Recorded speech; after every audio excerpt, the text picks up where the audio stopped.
A short walk from the playground takes you to the green heart of the Dorothy Stringer Secondary in Brighton. This building, once derelict in an overgrown corner of the school grounds, is now an eco-centre, surrounded by a managed woodland and a nature reserve. Together they provide a rich resource for teaching and learning. The school takes a twin-track approach to the environment. Rob is Sustainability Coordinator and Dan is Biodiversity Coordinator. We've always felt that to understand why we need to live a sustainable lifestyle, you need to contextualise that and understand why biodiversity is important. Yes, we do need to make sure that we're recycling and conscious of our energy consumption and those things, but if we don't have an appreciation for the wildlife around us, then what's the point in all that? Today, the Eco Centre is being used for a topical demonstration.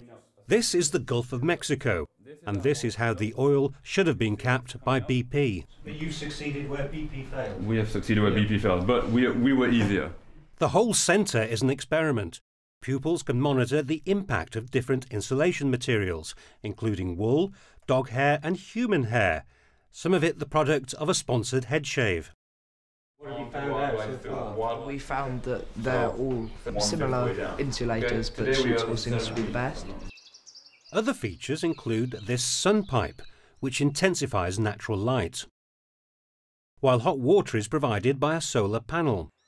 This is one of 22 panels around the school, sponsored by a green school scheme. It's much more sustainable to work with buildings that you've already got, rather than knocking something down and building an environmentally friendly building. There's no shortage of locations that demonstrate the abundance and diversity of life, and the school wants to exploit them as part of its involvement in the International Year of Biodiversity. And this response here of is unfamiliarity, and one of the things that we're commonly saying is, no, not wow. Adjacent to the woodland is this stretch of chalk grassland, which is being developed as a butterfly haven. The ground has been contoured to create microclimates for the rare Sussex blue. It's a school project that's acted as the catalyst for the national Big Butterfly Count. The scheme started here at Dorothy Stringer High School and it has inspired Marks and Spencer's and Butterfly Conservation to take it further onto a national level. Last year we had the small blue butterfly colonise the site, and this year, just 2 days ago in fact, we found 4 small blues flying around, and it's the earliest site in Sussex, so it seems that we've got something right. These pupils, however, are not looking for butterflies, but bees, and they're identifying them in French. Trois bandes blanches, and we've seen bourdon au corps noir et carouge.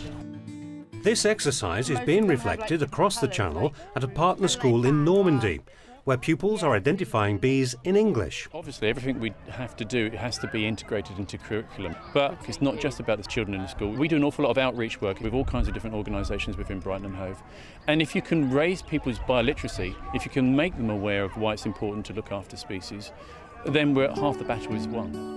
Right, we look over to the right now. I'm pleased to say it looks like we've got some light. Community links also involve working with conservationists from the RSPB. That's probably very well known by its colour. Is it a green finch? Well, it is important to learn about the wildlife around where you live, so that you can encourage it, so that it doesn't run out or anything. Is anyone here need The community police officer is another regular visitor to demonstrate bushcraft. It's a lesson in working with nature and also showing that knives are tools, not weapons. Take your knife, take the back of the blade and scrape down, and then you've got flame. The International Year of Biodiversity is being celebrated across the school, but is most visible here in the canteen. And also in this textile class, where the theme is recycled fashion. It's a shoulder piece that I made out of my dad's old jeans. Does he know? Yeah. Sustainable development is a great route for children to feel like the work that they're doing has some real value, has some real connection, has some sense of this is important, this is something that affects me and it affects my future. Each and every single one of us has to make a personal commitment. Really, that's what it's all about. And that's what we're trying to do all the time at Dorothy Stringer, equipping the children for their future so that they're able to act and make a difference.